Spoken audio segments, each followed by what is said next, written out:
So before we dive into the time management skills and tricks you'll get here, I'd like to introduce Nitzan, my coworker, and one of my favorite people at CoderZ. Nitzan is our curriculum manager, and would you like to elaborate a little bit about your experience, Nitzan? Sure, thanks, Hila. I'm Nitzan. You can also call me Nina if that's easier. I've been with CoderZ for about maybe 5.5 years now, and I've been working in education and instructional design for about 10 years now. CoderZ is a really great place. I've loved working here. I'm the curriculum manager. I'm in charge of managing all the various courses, the content. I create content, I curate content, I upload things, I move things around. It gets really interesting, and it's been great fun. Perfect. So as for me, my name is Hila. I'm the product marketing manager here at CoderZ. I've been with the company for, I would say, a year and a half. I have a master's degree in educational technology and leadership from the George Washington University. I've been working in EdTech for around 10 years now, and CoderZ has been by far my favorite startup to work at. So it's a pleasure to have you here. Both me and Nitzan are speaking really fast. So if you feel like we're speeding, just raise your hand and tell us, and we'll try to slow down. We'll try to be mindful of this because we get that comment a lot. So feel free to let us know. And now to the fun stuff. What's on the agenda for today? So today we're going to talk a little bit about the reason you're here, why we decided on time management as our first webinar of this school year. We're going to discuss a little bit about the basic principles of teaching with CoderZ, just the basics of the most important things you should know in order to work with CoderZ most efficiently in this school year. We're going to talk about the optimal platform use, strategies for easy differentiation, because we know how most teachers are struggling to differentiate while also maintaining it, not having it taking over their prep time completely. We're going to share some tips both from our experience and from our teachers. And we're going to have a little bit of time for a Q&A. How exciting does that sound? Hoping you're as pumped as we are. Let's start with why we're here. So basically, our teachers in our teachers community asked specifically to talk about time management. So 43% of our teachers asked to learn more about time management, how CoderZ can help them with time management in the classroom, because we do know it's a huge issue. So we found this new report that says that teachers work at least 10 hours and 40 minutes on a day, on an average day, which is a lot more than the average person who works at the office or at any other job. So the 7.5 hours in the classroom are usually just the starting point for teachers, as you probably know. There are additional 90 minutes on an average beyond the school day for mentoring, prepping, and everything. And so we decided it should be, we should talk about this to kind of focus more on what we can do to really minimize this time and have you spend this wonderful time at home with your family and not sweating over the preparation time and working more than you need to, specifically while you work with CoderZ. And now to the practical stuff, and I'm gonna hand this over to our expert, Nitzan. Yeah, now it's my turn to say, now for the fun stuff. So we've outlined a few basic principles of teaching with CoderZ. This is stuff that can help you navigate through teaching with every course. We suggest that you cover these topics. First and foremost, the course structure.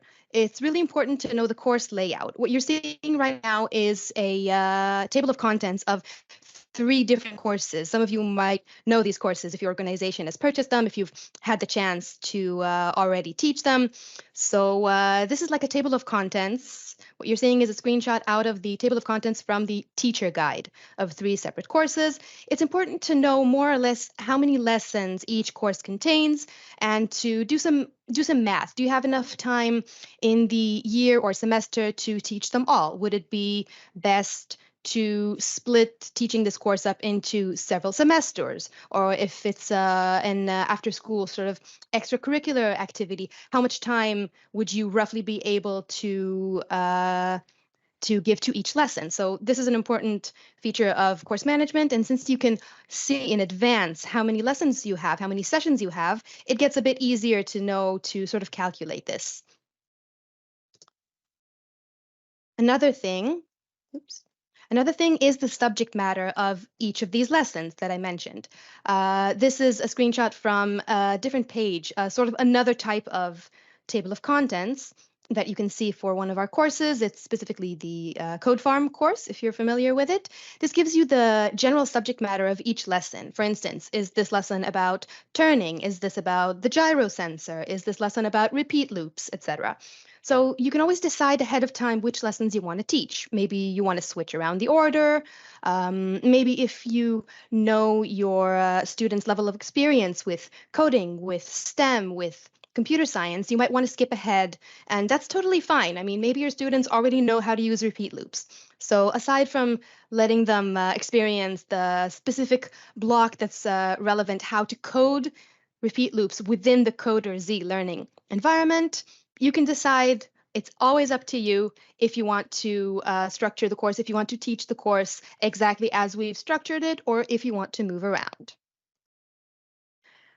Another principle which we are really proud of, this is one of our absolute best resources, and every course has some type of version of this, is mission breakdowns. Again, this is a screenshot from the slide deck, which is part of the curriculum in the Code Farm course.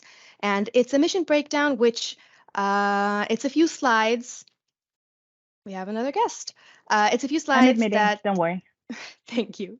You got this. So every session, every lesson has a few of these slides, which are available to the teachers through the teacher guide for each course. And they're sort of like hints and tips on how to break down the missions and how to solve them. Now, this supplies you with quick, easy, ready-made tips that you can give to your students when solving missions. And going over just these few slides in advance before each lesson will save you a lot of time, since you won't have to go through the actual mission and figure out yourselves how exactly is the best way to solve them. Now, of course, there are always several ways to solve every mission, especially when the goal is basically to reach the target. But these mission breakdowns will help you sort of crack the code. And sometimes that's the actual code, and sometimes it's a few examples of best coding practices, or if you're not sure, if you don't have much experience with computer science yourself, then these solutions are an easy way for you to sort of get a grasp on the best way to solve the mission. And they're available for all of our missions. So it's a great resource to have.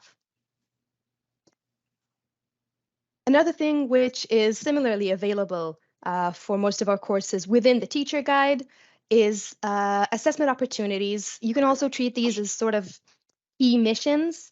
And this will give you a guide on which missions to focus on for each lessons, say if you're short on time. If you're short on time and you only have a limited amount of time for your students to solve the missions, then each course has usually 1 or 2 missions that you can, if you're in a time crunch, then you can use these as sort of essential missions that students really should get right. And as long as your students have the ability to solve these missions successfully, then you can be sure that they hit the mark. You can be sure that they got the subject of the lesson and they've understood the coding concepts that we're trying to teach in this particular lesson. So it's always good. This is going to be a theme through all of this webinar. The teacher guide is your best friend. It's got a lot of information in it, so it might seem overwhelming, but one of the best things you can do ahead of time in order to save time for later is to get to know the teacher guide for each course. They're all available to you for every single course that your organization has purchased. We need to get this on a t-shirt. I love that.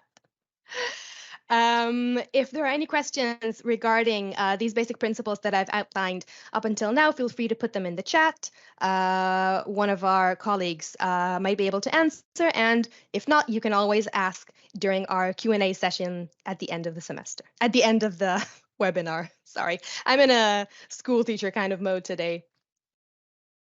Okay, so on to really, really practical, optimal platform use. This is going to be stuff about the CoderZ learning platform. So we've graduated from the teacher guide to the platform itself. I hope that most of you are somewhat familiar with our platform already. And if not, these are a few things that you can mark to yourself to get into.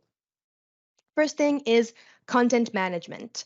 Like I said, each course contains several, usually something like 10 or 15 lesson plans, lesson packs.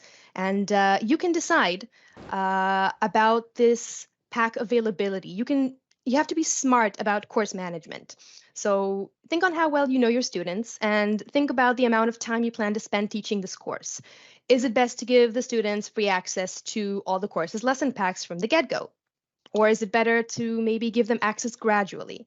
Now, you might think manually granting access to each lesson pack, sort of like opening the lock on each lesson pack just the day of the lesson or the week before each lesson, that might be time consuming. But on the other hand, think of it like this. If a student has easy access to the entirety of the course's lessons and the course's content, they might begin to jump around, they might begin to lose focus, and they might become bored when you finally begin teaching the more advanced lessons because they've already looked at this, they've already solved a few missions, they've already played around. So sometimes maybe keeping things close to the vest could actually benefit you in the long term. So it's also a class management issue. If you've got all the packs open and available to students, they might be jumping around. They might not even be following along to the lesson that you are now teaching. So this screenshot is taken from the class settings wizard. You can see that it is the edit courses tab, and you can see over here that the progress type selected for each of these courses is different. You can decide to have all packs open, or you can choose various other ways of granting access. So all this information is also available from the course's teacher guides, and there's also plenty of content to help you manage your course availability and content availability. It's available on our YouTube channel. There are videos and tutorials, and there's also our knowledge base, which has an article specifically about this. Yes. So the next tip, the next thing about platform use is just to really, really get into the mission interface and make sure that you're familiar with it yourself before you start teaching it. It's got a few buttons here and there. It's got a few tips and tricks. So you need to know how to run the simulation, how to stop the simulation, how to reset the simulation. You need to know how to teach your students all these different buttons and what they do. You need to know how to move the camera, how to go full screen, things like this. You also need to know how to load the mission solution. Now, every mission has a solution which is available to you as teachers, but not to the students. So you need to know how to load the solution, and you can decide to load it ahead of time, and then you have time to get to know the solution. Now, the solution that we provide for all these missions is usually what we decide is best practice, but that doesn't mean it's the only way. So if you have students who solve the missions and complete missions and their solution does not line up with the solution that we have provided, That is totally fine. In fact, multiple solutions to the same problem are a hallmark of coding. There can be many, many ways to solve any mission and any problem. So that's a great way to commend your students if they found a way to solve the mission that doesn't necessarily line up with the solution we provided. That's great. That's a good thing. Another thing which is available to you directly within the platform is what we call class heat maps. Now, this is a way for you to easily track student progress.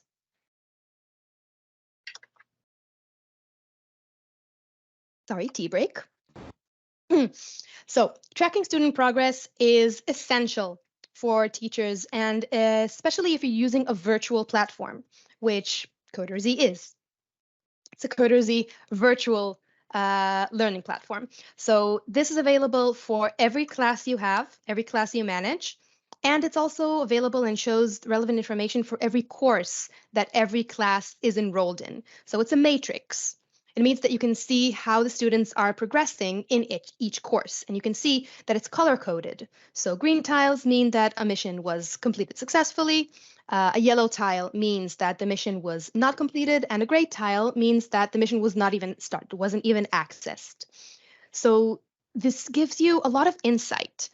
You can even identify trends. For example, you can see that there's a mission here, number 5, reverse drive. You can see that all the students in the class got it. All the students in the class were able to successfully complete this mission. On the other hand, mission number 7, the final challenge, was appropriately so quite challenging, and only 2 students managed to complete it. So maybe there's an issue with this particular mission. Maybe it's just a matter of time and we're still early in the lesson and they haven't gotten to it yet. But this is available to teachers and it can give you a lot of insight. You can also use this page to view the student's code. So if this student, Tony Stark, has completed the mission Just Drive, you can click it and you'll get, first of all, you'll get more information. How many times did it take him to complete this mission? How much time did it take him to complete the mission? How many attempts? And you can also, there's a button available there where you can run the student's code directly in your user. So that means if you want to see what the student did, or if a student is asking for help, maybe if they're having trouble with a mission, you don't have to wait for the student to come to you, and you don't need them to send you their code. You can view what they've done and you can run their code and troubleshoot it along with them directly from your user. So this also saves a lot of time. Okay, now for the really big one, which is differentiation. Now, as we all know, a one-size-fits-all teaching method rarely works. And differentiation is super important to help students thrive and reach their full potential in your classroom. So these are some of the ways that we at CoderZ like to encourage and facilitate differentiation. We have a lot of different ways in our curriculum, in our supporting content that support this. First of all, I was just talking about this, heat maps. So directly within the platform, you have the means to identify the various students' levels of mastery and levels of engagement in the content. And according to this, you can also identify their needs. You can find the students who are maybe struggling. You can find the, the star students, the high achievers. For instance, we can see that Natasha over here is just blazing through the content and, succeeding at all the missions. And you can later ask for Natasha's help in tutoring other students, perhaps. And if you're not able to support all the students yourself, that's fine, but you can always have little tutors and mentors in your class. And one of the ways that differentiation is available through our content is the concept of flexible grouping. So not every student does well working alone. Some students work well in pairs or doing group projects, and our teacher resources address this. We offer ready-made group activities These can be alternatives to solo exploration, and you don't even have to go out of your way to create these different versions of existing activities. We've done it all for you. So this is another example from the Code Farm teacher guide, which has several slides in the slide deck for this lesson, for this particular lesson, which facilitate a group exploration and discussion. So you can use this with your classes. You can always decide not to do this as a group activity. You can always ask your students to do this privately or maybe in pairs.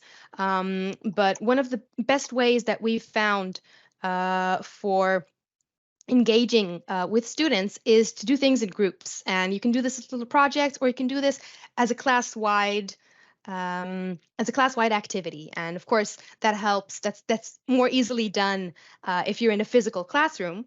But even if you're doing it on Zoom, you can split the class into little rooms and give them the slides, and they can go through this exploration in groups, which most of them find quite fun, and it's fun stuff.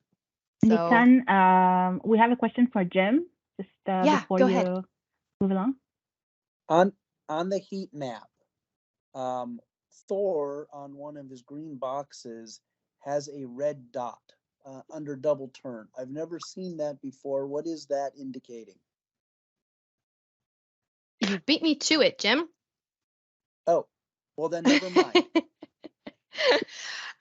It's commendable that you noticed this, and the screenshot has appeared twice, so I'm glad somebody caught it.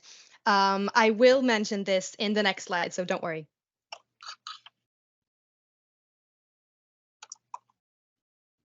Okay, back to our strategies for differentiation. We have a lot of scaffolding. We have a lot of content in the teacher guides, or in the whether it's in the teacher guide itself or in a linked or embedded slide deck. So sometimes we even have activities in the slide deck that send the students to a particular mission and hunt around for little bonus content in there. So if you have students, for example, like Natasha that I mentioned, has finished all the missions, she's starting to get bored, she's not particularly interested in tutoring Thor. Maybe she prefers Agent Barton. But if she gets a little bored, then we can send her to mission number 5. And these are directly inside the learning platform. So she can go back to that mission and redo it with an extra challenge. So in this screenshot, you have, for example, use the least number of blocks. And then a different challenge might be use more blocks, but keep it under 20. So this is a great way to keep those STAR students still engaged and keep them from getting bored. My last tip for differentiation is to tailor the medium to the student. Not every student does well with every type of teaching medium. Some students might prefer some students might find that keeping up with the class is a little bit intimidating. They might feel more at ease going over stuff separately, going over it at home. Maybe they prefer an instructional video rather than keeping up with the teacher and their classmates, who are maybe a little bit rambunctious. Maybe they prefer to go over the mission several times and get a few hints. So many of the missions have little tips. There's a tips button over here, the little light bulb. In many of our missions, many of the content have this tip, which tip box, which can give students a little hints and clues on how to perfect their code, on how to complete missions, etc. And a few other ways is maybe you can just work with the student privately. Maybe you can send them the solution and ask them to explain it to you. So there's kind of a little bit of a rubber duck debugging going. There's a lot of ways that that the different mediums can support varying strategies for dealing with students who have different learning oh God, I lost the word, learning techniques or preferred learning strategies for themselves. I feel like, Nitsan, that the most important thing about this whole differentiation part was letting you know that our pedagogy team has already set up everything you need for differentiation. So you don't have to sweat over finding solutions or finding strategies or deciding what to do with whether it's the overachievers or the low proficiency students. Everyone has a place, and we thought about them ahead of time. All you have to do is just dig through the resources, and they're available to you at all times. And also, if you have any questions along the way, if you're struggling finding something, you can always contact us, and we will help you locate everything you need. So just know that it's there, and it's for every single course. So you're good. That's true. We are always there for you. Okay, I would like to also to address what Jim asked earlier about these little stars and this little dot. You can see that two missions in this particular lesson. This is part of the CoderZ adventure with Spike, and this is the first lesson pack of this course called Adventure Peak. And these two missions have stars on them. Now, these are what we call assessment missions. Earlier, I mentioned if you're in a time crunch, then each teacher guide has a few missions marked as assessment opportunities or assessment missions, we call them. So these are the most important missions per each lesson pack. And those are the ones that, if you can be sure that your students have grasped the concept, if they have completed these missions successfully, then they have reached the learning goal of this particular lesson. There's usually one or two per course, and it's a little bit cut off here at the far right, but reflection questions and sometimes quizzes also serve as assessment opportunities. And this is also a way to check if your students have sort of really grasped the context, the concept of each lesson. So, Jim, I hope this answers your question. And if it has not answered your question, then I would like you to go on a little expedition, look up our knowledge base on the internet, and search for assessment. This will give you much more in-depth explanation. And that's a really great resource for all of you to use. But Nitzan, you didn't mention, did I miss it? What happens when you have a red dot on someone's tile? Right. Well, that's a little bit more complicated, and I didn't want to take up too much time. Basically, that means that the mission is ready for teacher assessment. It's a mission that is pending assessment. Thank you. It also goes to another feature which we have on the learning platform, which is learning objectives map. But I didn't want to take too much time because, frankly, we already did a webinar about assessment, which is available on our YouTube channel. So that's another resource you can really dig your teeth into. So we talk about assessment on the platform, which is available on our YouTube channel. One more thing about assessment, it's a relatively new feature on our platform. So this is probably the first semester where most of our teachers will be able to fully explore this feature.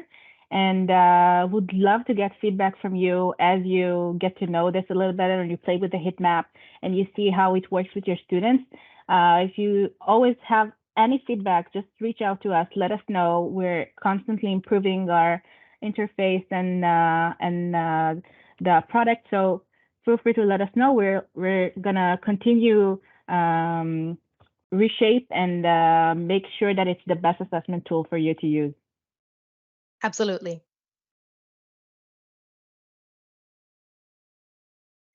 All right, these are a few teacher tips that we've collected over the years. This is stuff that is coming from within our company, from our pedagogy lead, from our colleagues who have a lot of experience in education, and also from teachers that we've worked with who have shared with us little tips and tricks that always help them save time and be smart about their class management. So first of all is find your best tech setup. Find your best technological setup ahead of time. Maybe you're teaching in multiple organizations, maybe you're teaching physically in a classroom, or maybe you're teaching entirely virtually online. So do you have multiple monitors? Do you have things like is there a sorry, do you control the student screens using a little tablet or things like that? So be sure to be on top of your tech setup. And also, not everything has to be technological or digital. Some teachers feel better with printing out class sessions, all the teaching materials. Maybe you like it printed out and then you want to highlight things for yourself. So decide what you want to be digital and what you want to be a hard copy. Whenever there is playtime or mission time while the students are solving missions, use this time wisely. Maybe this is the time to load a mission solution on your user, I mean, on a teacher user. Maybe this is the best time to go back to the slide deck and load up the next slide. Maybe this is the time to open an external resource. If we have a link to maybe a nice little website that has a learning game or things like that.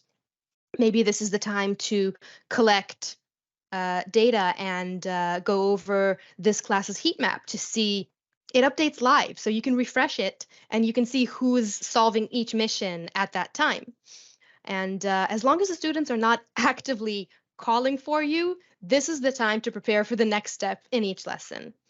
And also a tip from our pedagogy lead, even if the students are calling for help, first of all, you have a few clarification methods to troubleshoot their problems. Ask them what the robot is doing and why.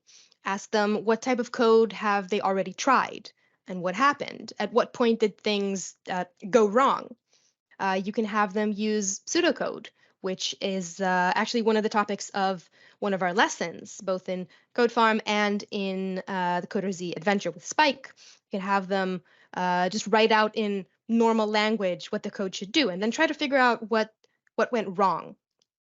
And also you can ask the students, have they seen this type of mission before? Does it remind them of maybe the previous mission? Maybe they can reuse that code and then just tweak it to work for this mission. And as I mentioned earlier, ask their classmates for help. This can always be this is an always engagement an engaging activity for the students. Yeah, and also an opportunity for students to help each other out and to engage with each other. Exactly. Resources, resources, resources. I'm going to say it again. Know your resources. Make sure you've checked out all the resources available to you that we provide. We have the teacher guide, which, as I said, will be your best friend per course. It has a lot of content in it. It has lesson plans, slide decks, learning goals, assessment points, mission breakdowns, frequently asked questions, reflection questions, class activities. It's got everything. Another one is the knowledge base. As I said, it's available. You can just Google CoderZ knowledge base. There's also a link for it from your profile inside the CoderZ learning platform. And there's also our YouTube channel, which, as I said, supplies a myriad of tutorials and how-to videos. There's previous webinars you can look at, and there's also we have a new web series up, which is called CoderZ Bites, which is just really short, like 1 minute, maybe 1.5 minute long each video, and each one deals with a different feature on the platform.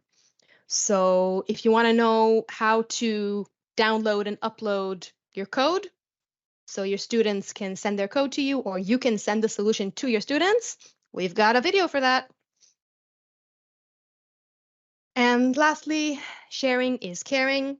If there's any resources that you decide you want to share with your students, there's a way to do that. Maybe your organization has a learning management system that you can upload content to, things like project guides, rubrics, printouts.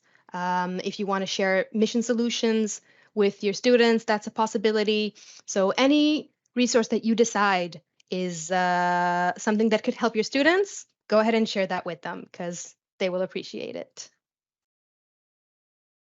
Jonathan was kind enough to leave a link to the knowledge base here in the chat. So it's, perfect. It shorten your time to even Google the knowledge base. Yep, just add that We're to all your about favorites. time management. This is the beautiful part of the webinar where you get to ask any question. Nitzan is our expert, and we have some tech support here also with us. And feel free if you have anything to ask. Go on, I don't bite. Jim, feel free. The solution to the mission, is that in the teacher guide or is that somewhere else? It's in the platform. If you have the link that that we shared with you for the CoderZ knowledge base, then go ahead and look it up. Mission solutions. Yeah, they're directly embedded in the mission interface. I will spoil it for you. Yes, exactly. They're inside the mission interface. You can only the teachers have this feature, and you can load the solution inside the mission and run it. And you can also, of course, edit it. Okay, thank you. Sure. Anyone else? Fear not. Were there any questions in the chat that I missed while I was sharing? No, we were good in helping you catch up with everything. Cool. If there's anything that you feel I missed or things that you would like me to elaborate on?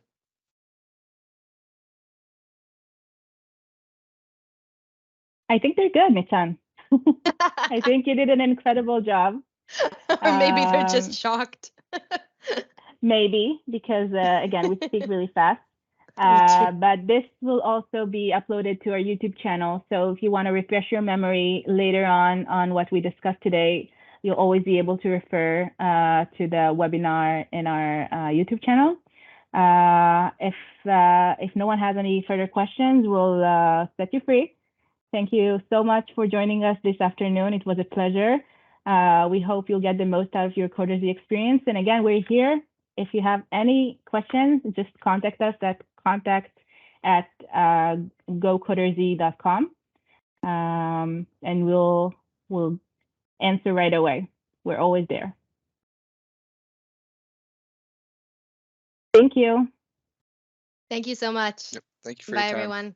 Bye, everyone.